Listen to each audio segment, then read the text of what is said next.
मायापुर नाम का एक गांव था जहां शंकर नाम का एक दूध बेचने वाला रहता था।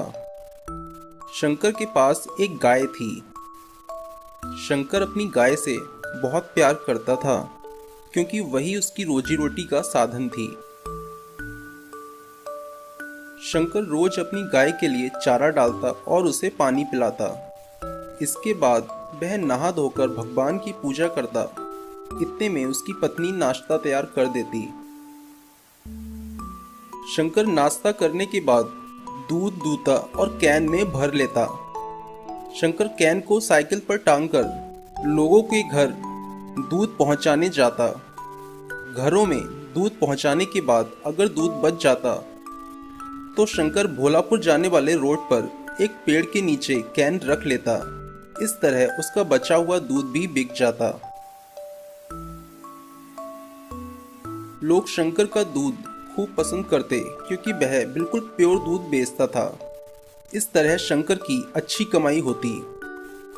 शाम को वह सब्जियां और फल लेकर अपने घर पहुंचता और बचे हुए पैसे अपनी पत्नी को देता। एक दिन रात में शंकर का पड़ोसी संजय शंकर के घर आता है। अरे शंकर, थोड़ा दूध मिल जाएगा क्या?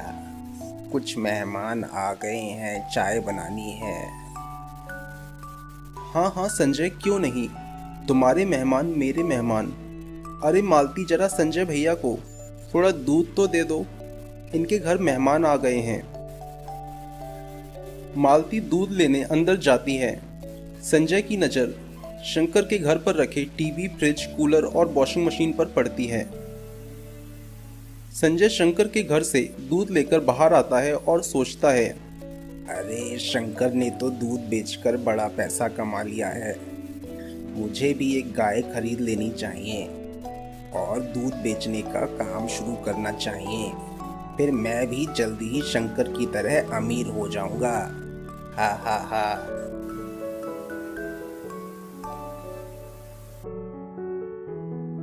संजय शनिवार को लगने वाले बाजार से एक गाय खरीद लाता है। संजय गाय को खिलाता कुछ भी नहीं और दूध निकालने के लिए लाठी से गाय की खूब पिटाई करता। फिर भी अगर गाय दूध नहीं देती तो वह अपने गाय के इंजेक्शन लगाता और जबरदस्ती दूध दूता। दूध दूने के बाद संजय दूध में खूब पानी मिलाता और फिर दूध को कैन में भरकर भोलापुर जाने वाले रोड पर कैन रखकर दूध बेचने के लिए खड़ा हो जाता। लेकिन कोई भी संजय का इंजेक्शन वाला पानी मिला दूध नहीं खरीदता। लोगों को शंकर का प्योर दूध ही पसंद आता। लोग मेरा दूध नहीं खरीद रहे, लगता है मेरी गाय ही बेकार है। लोगों को मेरी गाय का दूध पसंद नहीं आ रहा। आज घर जाकर अपनी गाय की खूब पिटाई करूंगा और रात में चुपके से शंकर की गाय चुरा लूंगा। फिर देखता हूँ ये शंकर क्या करेगा। जब रात हो जाती है तो संजय शंकर की गौशाला में जाता है। पहले तो वह रस्सी से गाय का मुंह बांध देता है ताकि वो आवाज ना करे। फिर वह गाय को लेकर अपने ससुराल भाग जाता है। सुबह जब शंकर उठता है तो वह देखता है कि गाय गायब है। शंकर को यह देखकर बहुत झटका लगता है। शंकर अपने घर के बाहर खड़ा होकर रोने लगता है। शंकर के पास गांव के लोगों की भीड़ लग जाती है। गांव के मुखिया भी वहां पहुंचते हैं। अरे क्या हो गया, इतनी भीड़ क्यों लगा रखी है? मुखिया जी, मेरी गाय चोरी हो गई। अब मैं अपने परिवार का पेट कैसे पालूंगा? मेरे पास रोजी रोटी का और कोई साधन भी नहीं है। मैं अपने नौकरों को भेजकर आसपास के गांव में तुम्हारी गाय ढूंढवाने की कोशिश करता हूँ। ऐसा कहकर मुखिया वहां से चले जाते हैं। शंकर भी अपनी गाय को ढूंढने जंगल की ओर जाता है। जंगल में गाय ढूंढते ढूंढते रात हो जाती है लेकिन गाय नहीं मिलती।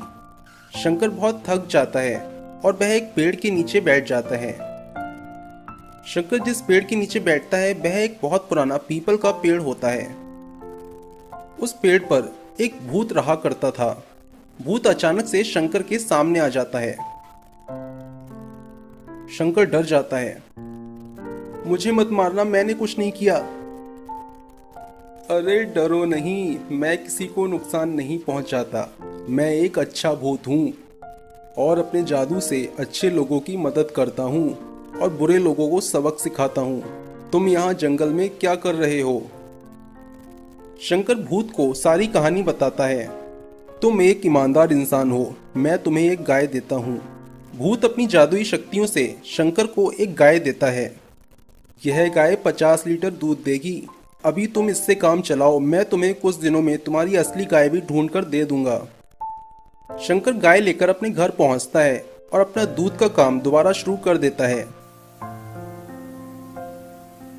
इधर भूत अपनी जादुई शक्तियों से पता लगा लेता है कि संजय शंकर की गाय लेकर अपने ससुराल भाग गया है।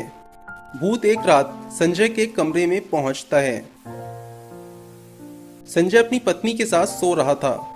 भूत अपने जादू से संजय की पत्नी को भैंस बना देता है। जब संजय सुबह सोकर उठता है तो चौंक जाता है। संजय की खटिया हवा में तैर रही होती है। अरे ये क्या हो गया? मेरी पत्नी कहाँ चली गई और ये भैंस मेरे बिस्तर पर कहाँ से आ गई? अरे मैं तुम्हारी पत्नी हूँ। संजय भैंस को लेकर अपने घर जाता है। उसका घर एक छोटा सा खिलौना बन चुका होता है। अरे ये क्या हो गया? हमारा घर इतना छोटा कैसे हो गया? तभी संजय गाय की तरफ जाता है। गाय संजय के लात मारती है और संजय दूर जाकर गिरता है। तभी गाय में से भूत बाहर निकलता है। तुमने शंकर की गाय चुराई, इसलिए यह सब तुम्हारे साथ हो रहा है। मुझे माफ कर दो। मुझे शंकर की गाय नहीं चुरानी चाहिए थी। मैं उसकी गाय वापस कर दूंगा। कृपया मुझे माफ कर दो। भूत संजय को माफ कर देता है। वह उसका घर ठीक कर देता है और उसकी पत्नी को भी भैंस से इंसान बना देता है। फिर भूत शंकर की गाय लेकर वहां से गायब हो जाता है और शंकर के पास पहुंचता है। यह लो तुम्हारी असली गाय। ऐसा कहकर भूत गायब हो जाता है। शंकर के पास अब 2 गाय हो जाती हैं। शंकर दूध बेचने के साथ अपनी डेयरी भी खोल लेता है, जहां वह दूध के साथ साथ दही, पनीर, मक्खन, देसी घी और मट्ठा भी बेचने लगता है। कुछ ही दिनों में शंकर बहुत अमीर हो जाता है और वह अपने लिए एक बड़ा घर और कार भी खरीद लेता है।